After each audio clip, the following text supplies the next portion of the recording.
Good morning, everyone. Today is 19 June 2026. I am here at Chansor community. You can see the road.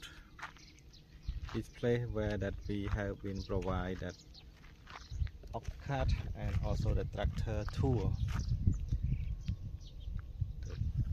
for the visitor coming to experience at our community here.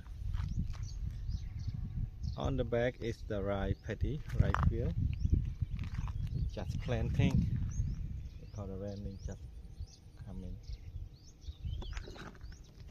Today I will take time to walk through that Chansor village that you can see all activity available at our place. Before COVID pandemic, we have a lot of activity, and there is